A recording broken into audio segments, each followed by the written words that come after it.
We are here on That's So Portland this week with Annegret. And we're in Deering, which is where Porchfest happens, which is when? It will happen September 9, I believe. I should have had my date straight, but maybe you can post that. It's usually the second weekend in September. It's the 4th, either the 4th or the 5th year. We were just talking about it. And I think the very first year they did it, I played on my own front porch, which is literally just fits one drum and me. That's awesome. So, and I had fabric hanging down just like here with some instruments. And then after that I played with some of my other bands. Yeah. So cool. Porchfest is amazing. Porchfest, Deering Porchfest, don't miss it. Don't miss it. Don't miss it. How did you get into music? How did I get into music? Well, I grew up in a pretty musical household. And we all played instruments, my siblings. My brother is a cellist, my sister plays piano, and she also was made to play the viola because the family orchestra didn't have enough violas, as you know.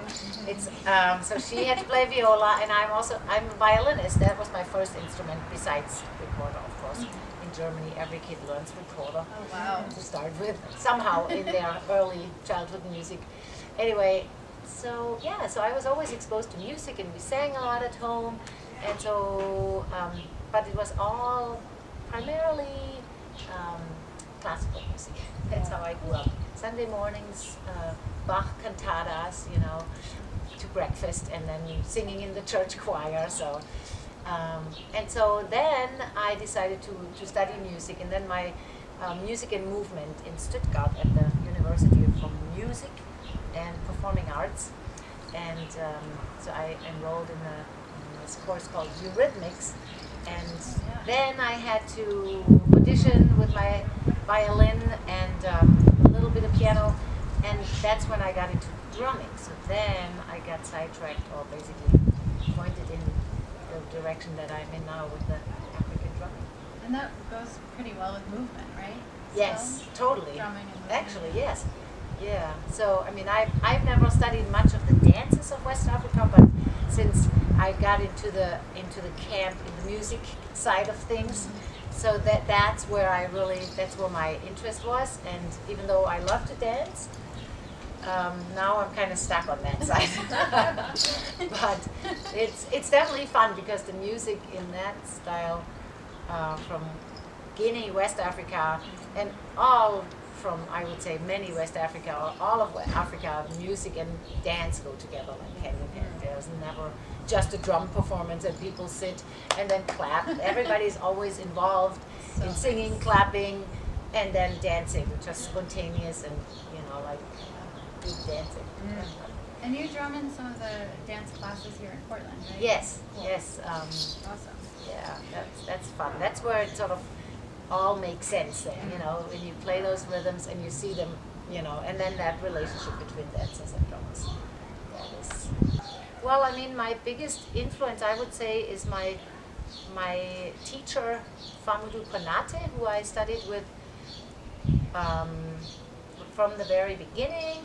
I fell into studying with my friend from Germany who had studied with Famoudou, and then after a couple years, just after a few months of studying, I had the opportunity of going to Guinea, and in the late 80s, and so I went, and it was sort of, wow, that was just incredible to just be there and hear the music and everything and the whole vibe, and I mean, it was sort of affirming that I wanted to continue on this journey of learning rhythms from West Africa.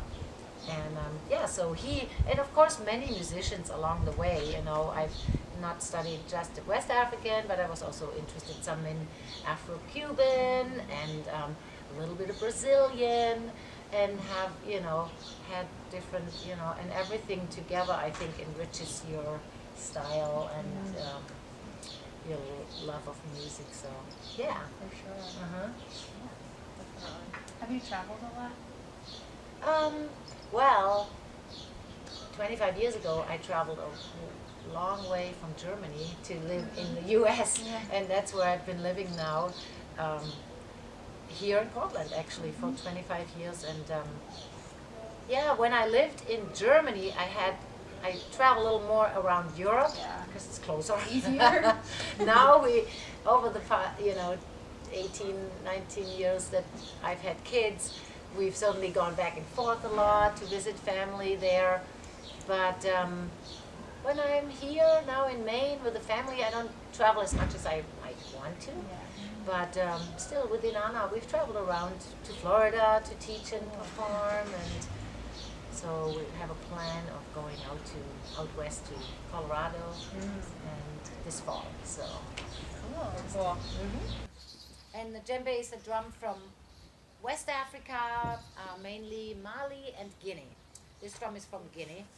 A djembe is carved out of one piece of wood, covered with a goat skin, which gives it that really particular sound, that bright, the bright slap, but the shape of the drum also gives you that really deep bass. So you have, I don't know how well that comes through the recording, but it has a really wide range of sound. So you have usually 3 different sounds, one in the middle, one on the side, and a second one on the side that gives that really bright sound. A djembe has been around for, I don't know, probably as long as humankind, but it's the traditional drum from the tradition of people in Guinea and Mali, and my teacher is from the tradition of the Malinke people, which is one of the ethnic groups in Guinea and Mali, because Malinke means the person or the man or woman from Mali. That's the name of. So most Malinke live in Mali, but the border regions between Mali and Guinea, Mali is here, Guinea is in the south, there'll be a lot of Malinke people. But I think now there's definitely women that play, and there's performers. I've seen actually a group of Guinean women drummers, many years ago in the Boston area perform, and they were amazing. Of course, why not? So I think it probably gets a little more relaxed in that regard. But as a female student of my teacher, I've never actually experienced any animosity toward me as a woman wanting to play the music, which I've heard from other women in different music traditions, where sometimes there was sort of a little bit of a distance, but my teacher was always welcoming, and there was never an issue with that. How was it bringing it to Maine? Did you find a lot of other people that were studying the same traditions, or were you When I first came to Maine, it had just started. I think the craze of music coming from West Africa to US had just started, because I moved in '94, and I met up with the band Inanna, which I've been with now for 25 years, and they had at the same time started learning music from West Africa. And when I came, they had just kind of recorded their first little album, and when I came, they invited me to rehearsal, and so it was sort of a match made in heaven. So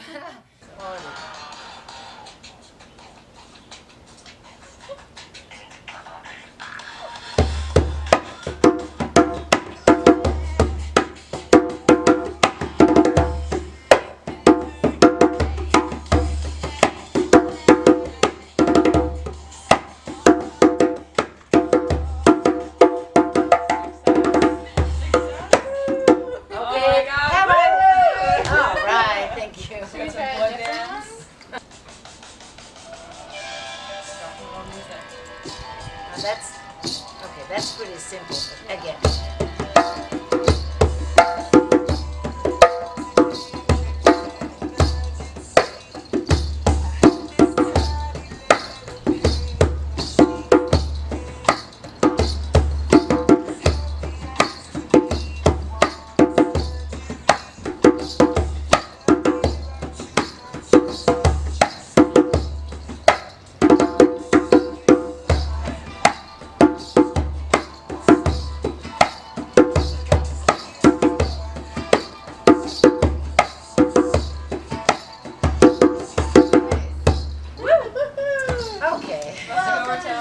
I think you just proved that you can fit this drum into any So it's Sounds very good. versatile. Yeah. Sounds Very good. Who versatile. are you playing with now?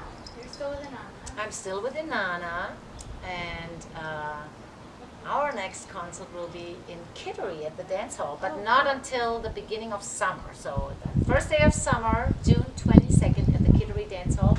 And then I play with a group called the Strangely Possibles for the last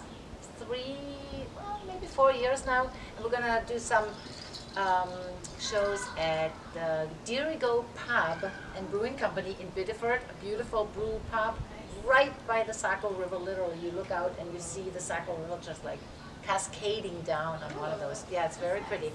And we'll be playing at Blue. And then I'll also play with my other group, the Zulu Leprechaun stuff. Yeah, awesome. But we just don't play, we just kind of get together and record, and maybe we'll be playing hopefully at Porchfest. Awesome. So. Nice. So we kind of talk about an organization that we love that deserves recognition. All right, great. Just for fun. So this week's is Bondeco, which is an awesome construction company in Portland. It's all immigrants, and they have a band also. So the band is also called Bondeco. So you Yes. can find them online and There you hire go. them for any projects you have. Sweet. Cool. Well, All right, well, Thanks thank for you so having much us. for coming here to Deering and having me on your show. thank you.